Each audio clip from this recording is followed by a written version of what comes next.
এক টুকরো তারা। কথাটা শুনে পাপিয়ার মনে গভীর আনন্দ হয়। সে কাজে যোগ দেওয়ার কিছুদিন বাদে বড় মেয়ে সুমিত্রা ননদের বিয়ের দিন চলে আসে। বিয়ের দিন সকালে সবাই চলে যায়। কাজ থেকে বাড়িতে ফিরে কমলিকে দেখে পাপিয়া বসে আছে। অবাক হয়ে বলে, তুই কি ব্যাপার? পাপিয়া বলে, তোমার সঙ্গে খুব দরকারি কথা আছে বৌদি। পাপিয়ার পাশে কমলিকা বসে বলে, বল কি দরকার? আমাকে একটা রাত দিনে কাজের ব্যবস্থা করে দাও না। কেন, তোর দোকানের কাজটা কি হলো? কোথাও থাকার ব্যবস্থা হলে ওই কাজটা আমি ছেড়ে দেবো। কেন, কি হয়েছে? যেন রাত্রিতে আমি ভালো করে ঘুমোতে পারি না। কতগুলো বদমাশ ওই শিবু, গোপাল, রতন, ওদের চেনো তো? সারাক্ষণ আমার দিকে নজর ওদের। হ্যাঁ রে, আমি প্রায় ওই বদমাশগুলোকে দেখি তোর পাড়ার এলাকায় ঘোরাঘুরি করছে, বিশেষত সন্ধ্যের পরে। মা মারা যাওয়ার পর থেকেই এই ব্যাপারটা শুরু হয়েছে। ও তো পলজা ঘরে কখন যে শয়তানগুলো ভেঙে ফিরে জানি না। সত্যি তোর মা এমন সবসময় চলে গেল, কতই বা বয়স হয়েছিল। খুব খারাপ লাগে। কি আর বলবো বলো, আমার কপাল। হায়ার সেকেন্ডারি পাশ করে কলেজে ভর্তি ফর্ম নিয়ে এলাম, হঠাৎ মা চলে গেল, আমার পড়াশোনা শেষ হয়ে গেল। সত্যি খুব খারাপ লাগে। বিষ্ণুমুখে দুজনে কিছুক্ষণ বসে থাকে। তারপরে কমলিকা বলে, ঠিক আছে তুই এখন যা, আমি দেখছি। দিন দুয়েক বাদে সকালের কাজ থেকে বাড়ি ফিরে পাপিয়া দেখে কমলিকা বসে আছে। বলে, কি গো বৌদি তুমি? বস, তোর সঙ্গে কথা আছে। হ্যাঁ বলো, তোর কাজ আর থাকার ব্যবস্থা আমি করেছি। কোথায় গো? ব্যস্ত হয়ে বলে ওঠে পাপিয়া। আমি যে বাড়িতে রান্না করি সেখানে। ওই বাড়িতে ঠাকুমা যিনি আছেন তার বয়স হয়েছে, তার দেখাশোনা করতে হবে। আমি পারবো তো কাজটা করতে? ভয় ভয়ে বলে পাপিয়া। পারবি না কেন? ওরা সব খুব ভালো মানুষ। ঠাকুমাকে যে মেয়েটা দেখাশোনা করে তার বিয়ে ঠিক হয়ে গেছে, সে চলে যাবে। কি করতে হবে আমাকে? ঠাকুমাকে ধরে ধরে বাথরুমে নিয়ে যেতে হবে, খাইয়ে দিতে হবে, এইসব। ঠাকুমা খুব ভালো মানুষ। ঠিক আছে, কবে যাবি? পরশুদিন যাব। পাপিয়া কাজটা হয়ে যায়। কমলিকা যে ঠিক কথা বলেছে কিছুদিনের মধ্যেই বুঝতে পারে। ঠাকুমা তো অল্প কদিনের মধ্যেই ওকে খুব ভালোবেসে ফেলেছে। বুঝতে পারে বাড়িতে 4জন লোক, ঠাকুমা, কর্তা, গিন্নি আর তাদের এক ছেলে। সবাই খুব ভালো ব্যবহার করে তার সঙ্গে। এমনকি 2 দিদি যখন শ্বশুরবাড়ি থেকে আসে তারা খুব সুন্দর করে কথা বলে। এমন একটা ভালো জায়গায় সে যে কাজটা থাকতে পারছে এখন ভাবতেও পারেনি। বহুদিন বাদে রাতে শান্তির ঘুম হয় তার। ক্রমে সেও নিজের কাজের বাইরে বাড়ির অন্যান্য কাজে সাহায্য করতে থাকে। একদিন কানে আসে কার বাড়ি কর্ত্রী দেবরতী কমলিকাকে বলে, খুব ভালো একটা মেয়ে এনে দিয়েছো। কথাটা শুনে পাপের মনে গভীর আনন্দ হয়। সে কাজে যোগ দেওয়ার বেশ কিছুদিন বাদে বড় মেয়ে সুমিতা ননদের বিয়ের দিন চলে আসে। বিয়ের দিন সকাল সবাই চলে যায়। সে দিন রাত ঠাকুমাকে খাইয়ে শুইয়ে নিজের খাবার নিচ্ছে। এই সময় সবাই বাড়ি ফিরে আসে। ভিতরে ঢুকতে দেবাবতী জিজ্ঞেস করে, তোর খাওয়া হয়ে গেছে? না মা, খাবারটা নিচ্ছিলাম। ওই খাবারটা রেখে দে, দিদি খাবার পাঠিয়ে দিয়েছে, এটা খা। দিদি আমার জন্য খাবার পাঠিয়েছে? অবাক হয়ে বলে পাপিয়া। বা, আমরা সবাই বিয়ে বাড়ি ভালো খাবার খেলাম, আর তুই বাড়ির খাবার খাবি? খেয়ে নিস, রান্না খুব ভালো হয়েছে। খাবারটা টেবিলে রেখে উপরে চলে গেলেন দেবারতী। খেতে বসে চোখের জল এসে যায়। তার জন্য দিদি খাবার পাঠিয়ে দিয়েছে এ কথা ভেবে। কদিন বাদে সুমিতা এসে একটা তাকে সুন্দর সালোয়ার কামিজ দেয়। আমার জন্য আবার সালোয়ার কামিজ কেন দিদি? অবাক হয় সে। বাহ, বিয়েতে আমরা সবাই নতুন জামা কাপড় পেয়েছি, আর তোকে দেবো না? তুই তো বাড়ির একজন, তোর পছন্দ হয়েছে তো?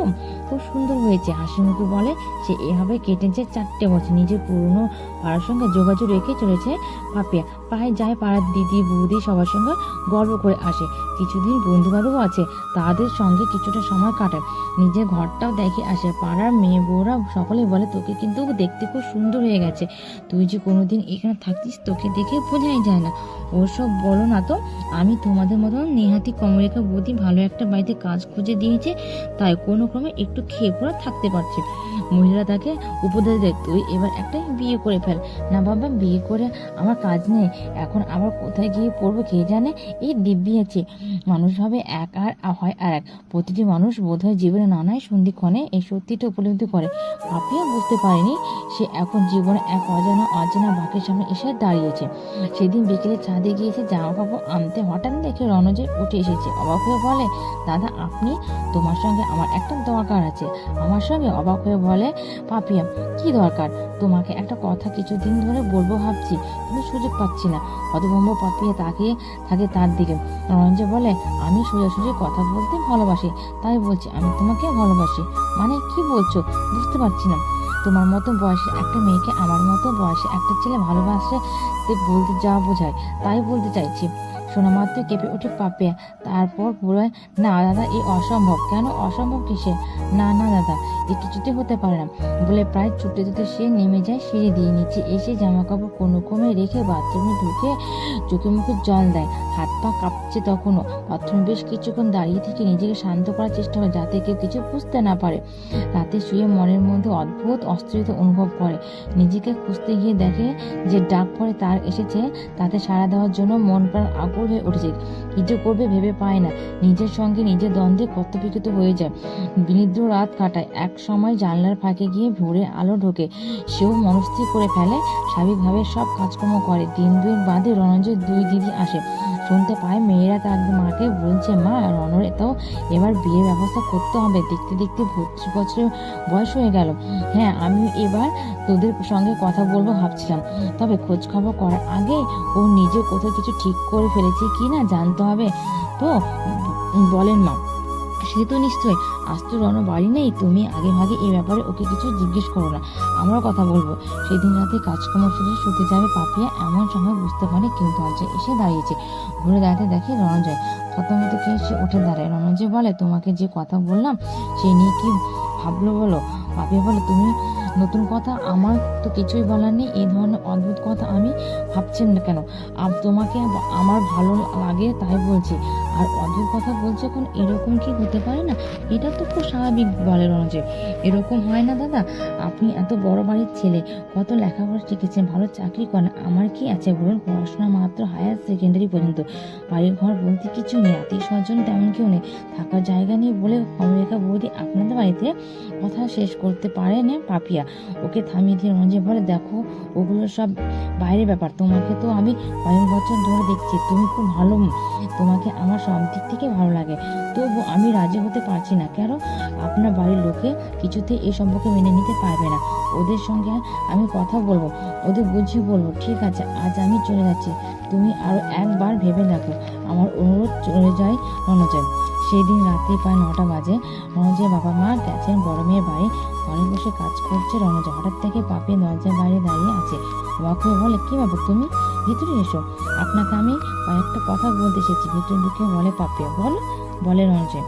আপনি যে সিদ্ধান্ত নিতে চাইছেন তাতে হ্যাঁ বলা আমার পক্ষে কোনোভাবেই সম্ভব নয় বলে আমি শুনেছি, শান্ত হয়ে বলে রণজয়। দেখুন, আপনার বাড়ির প্রত্যেকে আমাকে যেভাবে ভালোবেসেছে, বিশ্বাস করেছে, তাদের সেই বিশ্বাসে আঘাত দেওয়া আমার পক্ষে সম্ভব নয়। আপনি যা বলেছেন তাতে রাজি হলে নানা রকম কথা হবে, সকলে আমাকে দোষ দেবেন। পাপিয়া চুপ করতে রণজয় বলে, আর কিছু বলবে? আমি যে জীবনে ছিলাম সেখান থেকে ওরা আমাকে যে সুন্দর নিশ্চিত জীবন দিয়েছে তা আমি কিছুতেই বলতে পারি না। সবচেয়ে বড় কথা, এত ভালো যা কোনো দিনও পাইনি তা আমি হারাতে চাই না। একটু চুপ করে থাকতে রণজয় তারপর মৃদু গলায় বলে, ঠিক আছে, আমি বুঝেছি। এই দিক রণজয়ের মা আর দিদিরা তাকে বিয়ে করার জন্য বারবার তাগা দিতে থাকে, কিন্তু সে কিছুতেই রাজি হয় না। বলে সে এখন বিয়ে করবে না। এভাবে কেটে যায় আরো একটা বছর। ক্রমে ব্যাপারটা রাগারাগি পর্যায়ে চলে যেতে থাকে। তখন সে বাধ্য হয়ে বিয়েতে মন দেয়। বছর দেড়েক বাদে বিয়ে হয়ে যায় তার। কত বিকৃত মন নিয়ে সাজগোজ করে সমস্ত অনুষ্ঠানে অংশ নেয় পাপিয়া। চোখের জল বরাদ্দ থাকতে শুধু রাতের জন্য। বউ নিয়ে বাড়ি আসে রণজয়।